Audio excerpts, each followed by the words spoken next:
عمران نے اسی طرح سنجیدہ لہجے میں کہا، آپ کے چیخنے پر میں سمجھا کہ آپ بہرے ہو گئے ہیں، اس لیے ڈاکٹر کو فون نہ کرتا تو پھر گورکن کو فون کرنا پڑتا۔ سلیمان نے بھی انتہائی سنجیدہ لہجے میں جواب دیتے ہوئے کہا، اور عمران نہ چاہنے کے باوجود اس کاٹ دار فکرے پر بے اختیار کھل کھلا کر ہنس پڑا۔ میرا حریرہ خشخاش کھانے کا وقت ہو گیا ہے، اس لیے براہ کرم دوسروں کے قیمتی وقت کا خیال رکھا کیجیے۔ سلیمان نے اسی طرح سنجیدہ لہجے میں کہا، حریرہ خشخاش؟ مگر پہلے تو تم حریرہ بادام کھایا کرتے تھے۔ عمران نے چونک کر پوچھا، میں تو پستے کا حریرہ کھانے کا عادی تھا، مگر اب کیا کروں، اللہ تعالیٰ نے مفلس اور کلاش مالک جو قسمت میں لکھ دیا ہے۔ سلیمان بھلا کب چوکنے والا تھا؟ مالک؟ واہ کیا خوبصورت لفظ ہے، 10 بار دہراؤ اسے۔ واہ، کان ترس گئے تھے یہ لفظ سننے کے لیے۔ عمران نے مسکراتے ہوئے کہا، مفلسی اسی کو کہتے ہیں کہ کانوں تک آدمی ترس جاتا ہے، اور کانوں کے اوپر تو ظاہر ہے ترسنے والی کوئی چیز ہے ہی نہیں آپ کے پاس۔ ویسے آپ کو مالک کے معنی آتے ہیں؟ سلیمان نے اسی طرح سنجیدہ لہجے میں کہا، ہاں کیوں نہیں، مالک آقا کو کہتے ہیں، اور جو دوسرے کو آقا کہتا ہے وہ ظاہر ہے غلام ہوتا ہے۔ عمران نے اثبات میں سر ہلاتے ہوئے کہا، جی نہیں، ماں عربی میں پانی کو کہتے ہیں، جیسے مال الحلم یعنی گوشت کا پانی، اور لک انگریزی میں قسمت کو کہتے ہیں۔ تو ماں لک کے معنی ہوئے ایسا شخص جس کی قسمت پانی بن گئی ہو، دوسرے لفظوں میں انتہائی مفلس اور کلاش۔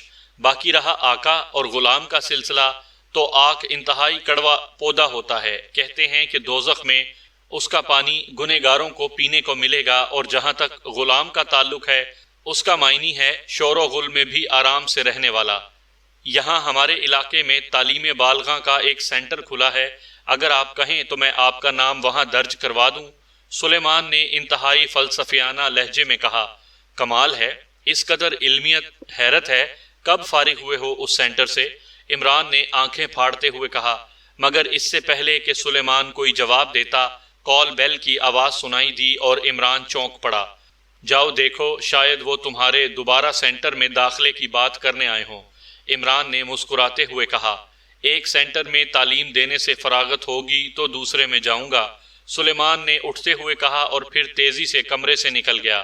آج کا دن تو بڑا تیز جا رہا ہے، جس سے بھی بات کرو وہی کفن پھاڑ کر جواب دیتا ہے، عمران نے بڑبڑاتے ہوئے کہا، لیکن دوسرے لمحے وہ بری طرح چونک پڑا، کیونکہ دروازہ کھلنے کی آواز کے ساتھ ہی وہی مترنم اور رسیلی آواز سنائی دی تھی جو اس سے پہلے فون پر سنائی دے رہی تھی۔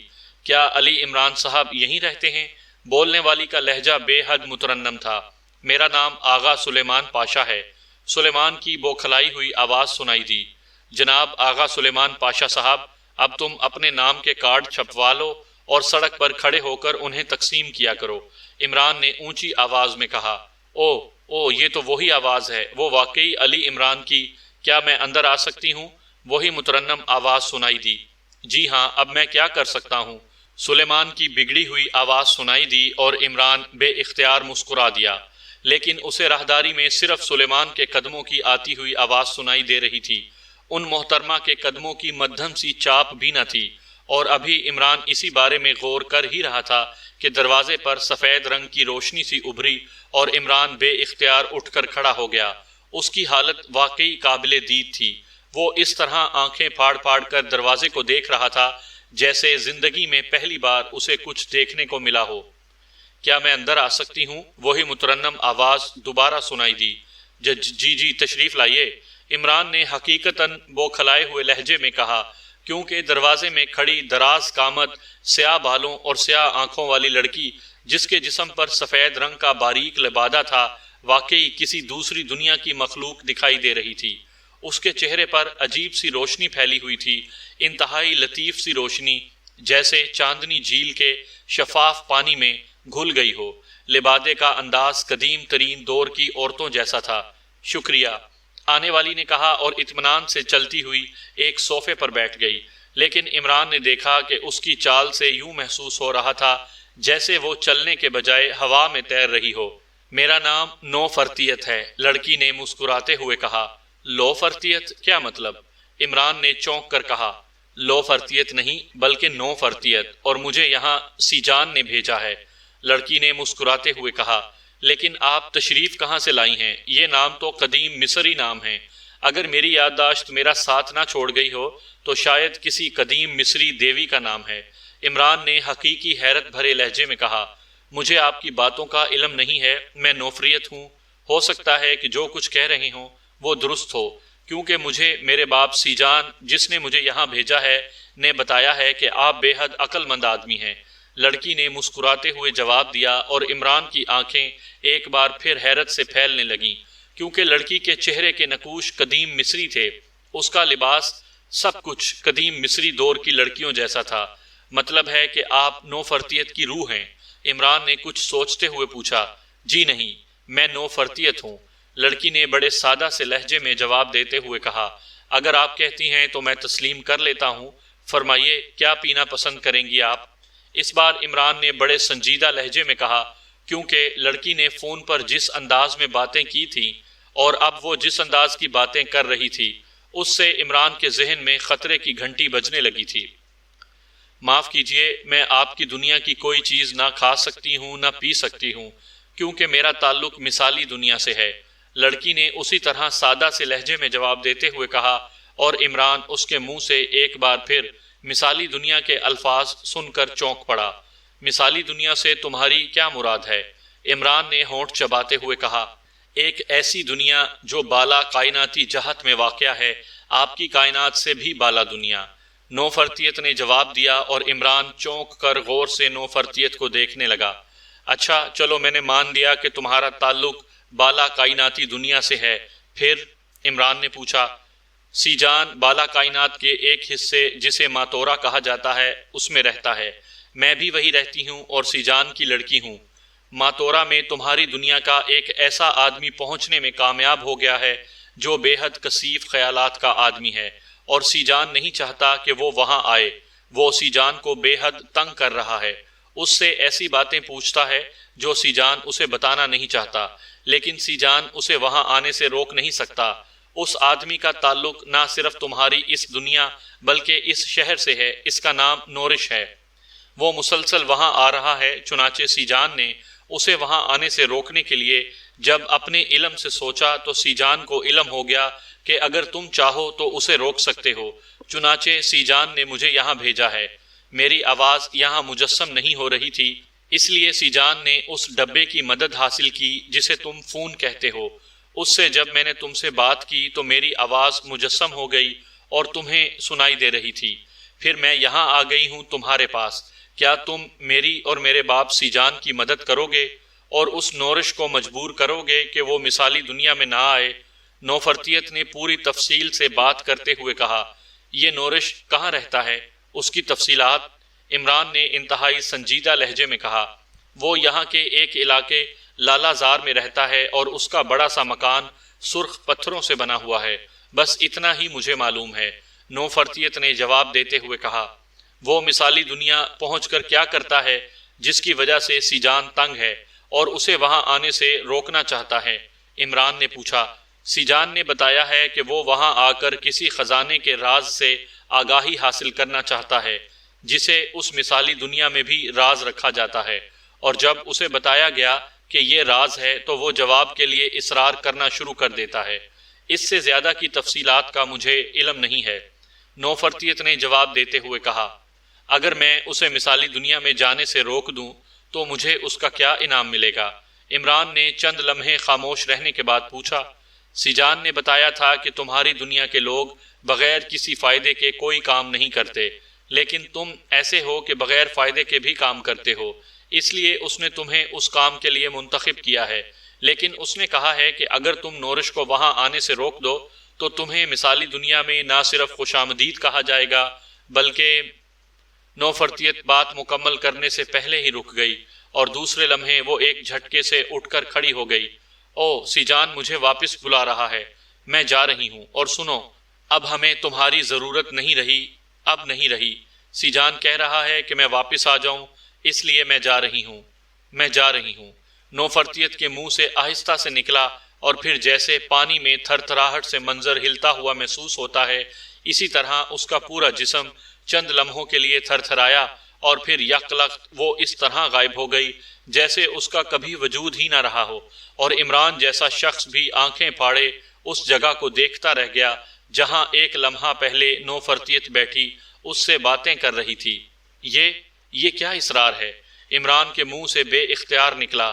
میں بڑی بیگم صاحبہ کے پاس جا رہا ہوں، بیرونی دروازہ بند کر لیجئے۔ اسی لمحے دروازے سے سلیمان کی آواز سنائی دی اور پھر وہ آگے بڑھ گیا۔ ادھر آؤ سلیمان، عمران نے انتہائی سنجیدہ لہجے میں کہا، اور سلیمان تیزی سے واپس مڑ آیا۔ جی، سلیمان کا لہجہ مؤدبانہ تھا۔ اماں بی کے پاس کیوں جا رہے ہو؟ عمران نے سنجیدہ لہجے میں پوچھا۔ میں ان کی خدمت میں یہ گزارش کرنے جا رہا تھا کہ اب وہ آپ کی شادی بہرحال کر دیں، کیونکہ اب نوبت یہاں تک پہنچ چکی ہے کہ لڑکیوں کی روحیں یہاں تک آنے لگ گئی ہیں، اور یہ نیک شگون نہیں ہے۔ سلیمان نے بھی سنجیدہ لہجے میں کہا۔ روحیں؟ کیا مطلب؟ عمران نے جان بوجھ کر انجان بنتے ہوئے کہا۔ ابھی جو روح آئی تھی میں نے اسے خود اپنی آنکھوں سے اچانک غائب ہوتے دیکھا ہے۔ میں نے چائے اور دوسرا سامان تیار کر لیا تھا اور یہ پوچھنے آ رہا تھا کہ چائے لے آؤں کہ میں نے دروازے کی سائیڈ سے اسے کھڑے ہوتے اور پھر غائب ہوتے اپنی آنکھوں سے دیکھا ہے۔ پہلے تو مجھے اپنی آنکھوں پر ہی یقین نہ آیا تھا، لیکن میں نے اپنے بازو پر چٹکیاں بھر بھر کر اسے زخمی کر لیا ہے، مگر وہ روح دوبارہ مجھے نظر نہیں آئی۔ اس لیے میں نے یہی فیصلہ کیا ہے کہ اب بات حد سے بڑھ چکی ہے، اب بڑی بیگم صاحبہ سے بات کرنی ہی پڑے گی۔ سلیمان نے انتہائی سنجیدہ لہجے میں کہا، اور عمران اس کی اس بے پناہ سنجیدگی پر بے اختیار مسکرا دیا۔ اگر میں نے اماں بی کو یہ بتا دیا کہ سلیمان آج کل روحوں کو بلانے کا چلہ کر رہا ہے تو پھر جانتے ہو کیا ہوگا؟ تمہاری روح فوراً آسمان کی طرف پرواز کر جائے گی۔ عمران نے مسکراتے ہوئے کہا، مگر میں کب چلہ کر رہا ہوں؟ اب آپ جھوٹ بھی بولنے لگ گئے ہیں۔ سلیمان نے احتجاج کرتے ہوئے کہا، اماں بی کو معلوم ہے کہ حریرہ خشخاش روحوں کو بلانے کے چلے میں کھایا جاتا ہے، اور تم نے مجھے خود بتایا ہے کہ آج کل تم حریرہ خشخاش کھا رہے ہو۔ عمران نے جواب دیا، وہ تو میں نے ویسے ہی کہہ دیا تھا تاکہ آپ ناراض نہ ہوں، ورنہ میں تو حریرہ مکوی دماغ کھاتا ہوں۔ ظاہر ہے آپ جیسے بھلکڑ کا باورچی ہونے کے لیے یہ حریرہ کھانا میری مجبوری ہے۔ سلیمان نے فوراً ہی پینترا بدلتے ہوئے کہا، میں کیسے بھلکڑ ہو گیا؟ عمران نے منہ بناتے ہوئے پوچھا۔ اگر نہیں ہے تو پچھلے 8 سالوں کی تنخواہ، ماہ، بونس، اوور ٹائم دے دیجئے، میں آپ کی یادداشت کا قائل ہو جاؤں گا۔ سلیمان نے موقع سے فائدہ اٹھاتے ہوئے کہا، ارے پھر تو واقعی میں بھلکڑ ہوں، بلکہ آئندہ 8 سالوں کے لیے مجھے پیشگی بھلکڑ سمجھ لو۔ لیکن یہ بتاؤ کہ بھلکڑ میں ہوں اور حریرہ مکوی دماغ تم کھاتے ہو، اس کا کیا مطلب ہوا؟ عمران نے مسکراتے ہوئے کہا، اس لیے تاکہ میں خود نہ بھول جاؤں۔ سلیمان نے سادہ سے لہجے میں کہا، اور عمران بے اختیار ہنس پڑا۔ سنو، اماں بی کے پاس جانے کی ضرورت نہیں ہے، یہ لڑکی روح نہیں تھی بلکہ مثالی دنیا سے آئی تھی، اور یہ ایک ایسی بات ہے جو تمہیں سمجھ نہیں آ سکتی، کیونکہ اب تک میری اپنی سمجھ میں نہیں آئی۔ عمران نے مسکراتے ہوئے کہا، مثالی دنیا؟ او، آپ کا مطلب ہے وہ جس کا اشتہار اخبار میں آتا رہتا ہے؟ سلیمان نے چونک کر کہا تو اس کی بات پر عمران بھی چونک پڑا۔ اخبار میں اشتہار؟ کیا مطلب؟ عمران کے لہجے میں حقیقی حیرت تھی۔ آپ تو باہر رہتے ہیں، اس لیے آپ کو علم ہی نہیں ہے کہ یہاں کیسے کیسے ادارے کام کر رہے ہیں۔ لالہ زار کالونی کی کوٹھی نمبر 112 میں ایک ادارہ کام کر رہا ہے جس کا نام مثالی دنیا ہے۔ اس کا سربراہ کوئی شخص نورش ہے۔ اس کا کہنا ہے کہ وہ ہر سوال کا جواب مثالی دنیا سے حاصل کر کے دے سکتا ہے۔ وہ اس کی ہزاروں روپے فیس لیتا ہے۔ میں نے ایک بار اخبار میں اس کا اشتہار پڑھا تو میں وہاں گیا تاکہ اس نورش سے یہ معلوم کر سکوں کہ میری شادی کب اور کس سے ہوگی، لیکن وہاں جا کر جب میں اس نورش سے ملا تو اس نے میرے اس سوال کی فیس 10 لاکھ روپے طلب کی۔ چنانچہ میں مایوس ہو کر واپس آ گیا کہ یہ سب ڈھونگ ہے، خواہ مخواہ لوگوں سے رقم اینٹھنے کا چکر ہے۔ مگر اب آپ نے کہا ہے کہ یہ لڑکی مثالی دنیا سے آئی ہے تو مجھے وہ نورش اور اس کا ادارہ یاد آ گیا۔ اس کا مطلب ہے کہ وہ ڈھونگ نہیں ہے، سلیمان نے جواب دیتے ہوئے کہا۔ وہ اس سوال کے جواب کے 10 لاکھ مانگ رہا تھا۔ میں تمہیں مفت میں بتا دیتا ہوں، ابھی تمہاری ہونے والی ساس کی دادی بھی پیدا نہیں ہوئی، اس لیے ابھی شادی کے لیے تمہیں انتظار کرنا پڑے گا۔ عمران نے مسکراتے ہوئے کہا، اور سلیمان برے برے منہ بناتا خاموشی سے مڑا اور کمرے سے باہر چلا گیا۔ عمران چند لمحے بیٹھا سوچتا رہا، پھر وہ اٹھ کر ڈریسنگ روم کی طرف بڑھ گیا۔ اس نے فیصلہ کر لیا تھا کہ وہ خود جا کر نورش سے ملے گا تاکہ اس پر اسرار چکر کے بارے میں مزید تفصیلات معلوم کر سکے۔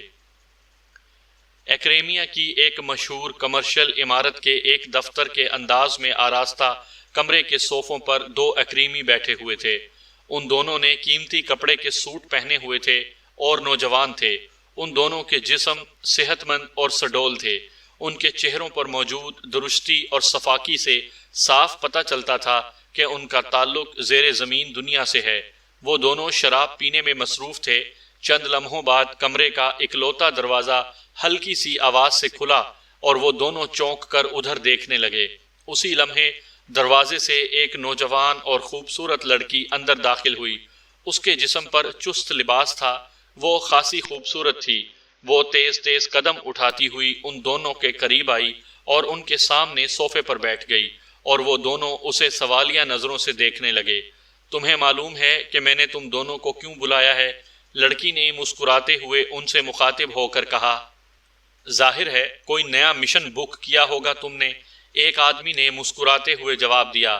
تمہارا آئیڈیا درست ہے رابرٹ، لیکن یہ کیا؟ تم یقین کرو گے کہ مشن بے حد آسان ہے مگر معاوضہ انتہائی شاندار ہے۔ لڑکی نے مسکراتے ہوئے کہا۔ آسان مشن کا شاندار معاوضہ؟ کیا اب تم نشہ کرنے لگ گئی ہو؟ دوسرے آدمی نے منہ بناتے ہوئے کہا۔ جیک، میں جو کچھ بھی کہہ رہی ہوں وہ 100% درست ہے۔ جب تم سنو گے تو تمہیں بھی حیرت ہوگی۔ لڑکی نے سنجیدہ لہجے میں جواب دیتے ہوئے کہا۔ تم پہلے اس مشن کی تفصیل تو بتاؤ۔ مارگریٹ اور جیک تم ذرا خاموش رہو، رابرٹ نے قدرے سخت لہجے میں کہا، اور جیک سر ہلا کر خاموش ہو گیا۔ ایشیا کا ایک ملک ہے پاکیشیا۔ اس کے دارالحکومت میں ایک شخص رہتا ہے جس کا نام پروفیسر نورس ہے۔ اس نے وہاں ایک ایسا ادارہ بنایا ہوا ہے جس کا نام مثالی دنیا ہے۔ اس کا دعویٰ ہے کہ وہ اس کائنات سے باہر کسی اور دنیا میں جا سکتا ہے اور وہاں کی رہنے والی مخلوق سے اس دنیا کے متعلق ہر سوال کا جواب حاصل کر سکتا ہے۔ اس کی وہ باقاعدہ بھاری فیس لیتا ہے۔ ہم نے پاکیشیا جا کر اس پروفیسر نورس سے ملنا ہے اور اس سے یہ پوچھنا ہے کہ دنیا کا سب سے قدیم خزانہ جسے آٹوش کا خزانہ کہا جاتا ہے کہاں ہے۔ اس کی پوری تفصیلات وہ ہمیں اس دنیا کی مخلوق سے معلوم کر کے بتائے اور بس۔ لڑکی نے تفصیل بتاتے ہوئے کہا۔ آٹوش کا خزانہ؟ یہ کون سا خزانہ ہے؟ اس بار رابرٹ نے انتہائی حیرت بھرے لہجے میں کہا۔ میرے پوچھنے کے باوجود اس کی تفصیل نہیں بتائی گئی۔ ویسے بھی میرا ان خزانوں کی کہانیوں پر اعتماد نہیں ہے، اس لیے میں نے زیادہ اصرار بھی نہیں کیا، اور پھر مجھے صرف معاوضے سے مطلب تھا، اور معلوم ہے کہ اس مشن کا معاوضہ ہمیں کتنا آفر کیا گیا ہے؟ مارگریٹ نے مسکراتے ہوئے کہا۔ کتنا آفر کیا گیا ہے؟ دونوں نے ہونٹ چباتے ہوئے کہا۔ $12 لاکھ، جن میں سے $6 لاکھ ایڈوانس اور $6 لاکھ مشن کی تکمیل کے بعد ملیں گے، اور ہمارے پاکیشیا آنے جانے کے اخراجات بھی علیحدہ ادا کیے جائیں گے، لڑکی نے جواب دیتے ہوئے کہا، اور ان دونوں کی آنکھیں حیرت سے پھیلتی چلی گئیں۔ کیا یہ کوئی نیا مذاق تو نہیں ہے مارگریٹ؟ جیک نے اس بار سخت لہجے میں کہا۔ تمہیں معلوم تو ہے کہ یہاں دفتر میں بیٹھ کر ہمیشہ سنجیدہ بات کرتی ہوں میں، کلب وغیرہ کی بات دوسری ہے۔ مارگریٹ نے منہ بناتے ہوئے کہا۔ جا کر سوال پوچھنے کا اتنا معاوضہ؟ میرے حلق سے تو یہ بات نہیں اتر رہی۔ وہ شخص جو ہمیں اس کام کے لیے بک کر رہا ہے وہ خود جا کر ایسا کیوں نہیں کر سکتا؟ جیک نے انتہائی حیرت بھرے لہجے میں کہا۔ وہ آدمی جس نے یہ مشن ہمیں سونپا ہے ایک بوڑھا سا آدمی ہے اور بیمار ہے۔ اس کا نام پروفیسر رچرڈ ہے، قدیم تاریخ کا پروفیسر ہے۔ اس کی ساری عمر خزانے تلاش کرنے میں گزری ہے، اور بقول اس کے ہاتھ کئی خزانے لگ بھی گئے تھے، اس لیے وہ بے حد امیر ہے۔ اس کے لیے اس فیس کی اہمیت اتنی ہے جتنی ہمارے لیے $1 یا $2 کی۔ اس نے پہلے فون پر پاکیشیا میں اس آدمی پروفیسر نورس سے بات کی، اور نورس نے وعدہ کر لیا کہ وہ اس سوال کا جواب مثالی دنیا سے لا دے گا۔ اس پروفیسر نے اسے اس کی مطلوبہ فیس بھی ادا کر دی، لیکن اب بار بار فون کرنے کے باوجود وہ آدمی پروفیسر نورس کا سوال کا جواب نہیں دے رہا، اور پروفیسر رچرڈ کو مسلسل ٹال رہا ہے۔ اس لیے پروفیسر رچرڈ کو شک ہے کہ وہ آدمی کہیں خود اس خزانے کو تلاش نہ کر لے۔ چنانچہ اس نے میرے ایک دوست سے ذکر کیا کہ اسے ایسا گروپ چاہیے جو حد درجہ قابل اعتماد ہو، اور پروفیسر نورس سے ہر قیمت پر اس سوال کا جواب حاصل کر کے واپس آئے۔ میرے دوست نے اسے ہمارے گروپ کا نام بتایا۔ یہ نام پروفیسر نے بھی سن رکھا تھا، چنانچہ اس نے حامی بھر لی اور پھر میرے دوست نے مجھ سے بات کی، میں اس پروفیسر سے ملی اور اس نے یہ مشن ہمیں سونپ دیا، خاص طور پر یہ سن کر کہ ہم پہلے بھی ایشیا میں کام کرتے رہے ہیں اور وہاں کی مقامی زبانوں سے بھی واقف ہیں، مارگریٹ نے تفصیل بتاتے ہوئے کہا۔ اب کچھ بات سمجھ میں آنے لگی ہے۔ اس پروفیسر کا اصل مقصد یہ ہے کہ اگر اس آدمی نورس نے اس خزانے کا راز حاصل کر لیا ہے تو ہم اس پر تشدد کر کے اس سے وہ راز حاصل کر لیں، اور اگر اس نے معلوم نہیں کیا تو اسے مجبور کر کے اس سے یہ راز حاصل کریں۔ رابرٹ نے سر ہلاتے ہوئے کہا، تمہاری بات درست ہے رابرٹ۔ مارگریٹ نے مسکراتے ہوئے کہا، میرا خیال تم دونوں سے مختلف ہے، یہ شاید ہمارے کسی دشمن گروپ کی شرارت ہے، وہ اس طرح ہمیں کسی مقصد کے لیے یہاں سے ایشیا کے دور دراز علاقے میں بھجوانا چاہتے ہیں، ورنہ یہ کائنات سے علیحدہ دنیا اور یہ خزانے کے راز وغیرہ سب بکواس ہے۔ آج کل کے اس جدید دور میں کون ان باتوں پر یقین رکھ سکتا ہے؟ جیک نے سخت لہجے میں کہا، اگر ایسا ہوتا جیک تو اس کے لیے اتنی لمبی چوڑی پلاننگ کی کیا ضرورت تھی، اور اتنا زیادہ معاوضہ دینا بھی کچھ سمجھ میں نہیں آتا۔ وہ ہمیں کوئی آسان سا ٹارگٹ دے کر بھی کہیں بھیج دیتے، کسی بھی آدمی کو قتل کرنے کا، اور اگر وہ اس کا 10واں حصہ بھی معاوضہ دیتے تو ہم فوراً چل پڑتے۔ اور پھر یہ بھی سوچو کہ کون ایسا کرے گا اور کیوں۔ میرا خیال ہے کہ یہ مشن درست ہے۔ یہ بوڑھے پروفیسر سنکی ہوتے ہیں، اور چونکہ وہ پروفیسر بقول مارگریٹ کے بے حد امیر ہے، اس لیے اس نے ضرور ایسا ہی سوچا ہوگا۔ اور آخری بات یہ کہ اگر ہمارے یہاں سے جانے میں ہمیں اس قدر کثیر معاوضہ مل رہا ہے، اتنا معاوضہ کہ شاید ہم 1 سال تک بھی نہ کما سکیں، تو آخر ہمارے جانے میں کیا حرج ہے؟ رابرٹ نے کہا، ٹھیک ہے، اصل بات یہ ہے کہ 6 لاکھ ایڈوانس ڈالر بھی مل چکے ہیں، اور اخراجات بھی۔ چلو ٹھیک ہے، اب تک ایشیا کے دوسرے ملک تو دیکھے تھے، پاکیشیا نہ دیکھا تھا، اس کی سیر ہی کر لیں گے، جیک نے مسکراتے ہوئے کہا، اور رابرٹ اور مارگریٹ دونوں نے اس بات میں سر ہلا دیے۔ تو پھر طے ہو گیا کہ ہم اس مشن پر کام کریں گے، مارگریٹ نے مسکراتے ہوئے کہا، اور رابرٹ اور جیک دونوں نے اس بات میں سر ہلا دیے۔ اوکے، تمہارا حصہ تمہارے اکاؤنٹ میں جمع ہو جائے گا، میں پاکیشیا جانے کے انتظامات کرتی ہوں، ہم زیادہ سے زیادہ 2 روز بعد یہاں سے روانہ ہو جائیں گے، مارگریٹ نے اٹھتے ہوئے کہا، اور وہ دونوں بھی اٹھ کھڑے ہوئے، اور پھر وہ تینوں ہی ایک دوسرے کے پیچھے چلتے ہوئے اس کمرے سے باہر نکل گئے۔ عمران نے کار لالہ زار کالونی کی کوٹھی نمبر 112 کے بڑے سے گیٹ کے سامنے روکی، اور پھر نیچے اتر کر اس نے کال بیل کا بٹن دبا دیا۔ یہ کوٹھی واقعی سرخ پتھروں سے بنی ہوئی تھی اور انتہائی جدید، شاندار اور وسیع نظر آ رہی تھی۔ گیٹ پر پروفیسر نورس کا نام بھی سنہری پلیٹ پر درج صاف لکھا دکھائی دے رہا تھا۔ چند لمحوں بعد سائیڈ پھاٹک کھلا اور ایک نوجوان باہر آ گیا۔ پروفیسر نورس سے ملنا ہے، عمران نے نوجوان سے مخاطب ہو کر کہا۔ وہ شام کو 5 سے 6 بجے کے درمیان ملتے ہیں، آپ اس وقت تشریف لائیں، نوجوان نے اسپاٹ لہجے میں کہا۔ اسے کہو کہ مثالی دنیا سے سیجان کا نمائندہ آیا ہے، بس اتنا کہہ دو، پھر اگر وہ مجھ سے نہ ملے گا تو میں چپ چاپ واپس چلا جاؤں گا، عمران نے مسکراتے ہوئے کہا، اور نوجوان سر ہلاتا ہوا واپس چلا گیا۔ شاید مثالی دنیا کے الفاظ اور عمران کی وجاہت سے وہ اس کی بات ماننے پر مجبور ہو گیا تھا۔ عمران واپس کار میں آ کر بیٹھ گیا۔ اسے یقین تھا کہ سیجان کا نام سنتے ہی پروفیسر نورس یقیناً اس سے فوری طور پر ملاقات کے لیے تیار ہو جائے گا۔ وہی ہوا۔ چند لمحوں بعد بڑا پھاٹک کھلا اور اس نوجوان نے عمران کو کار اندر لے جانے کا اشارہ کیا۔ عمران کار چلاتا ہوا اندر پہنچا اور پھر وسیع و عریض پورچ میں آ کر کار روک دی۔ وہاں ایک جدید ماڈل کی سفید مرسڈیز پہلے سے ہی موجود تھی۔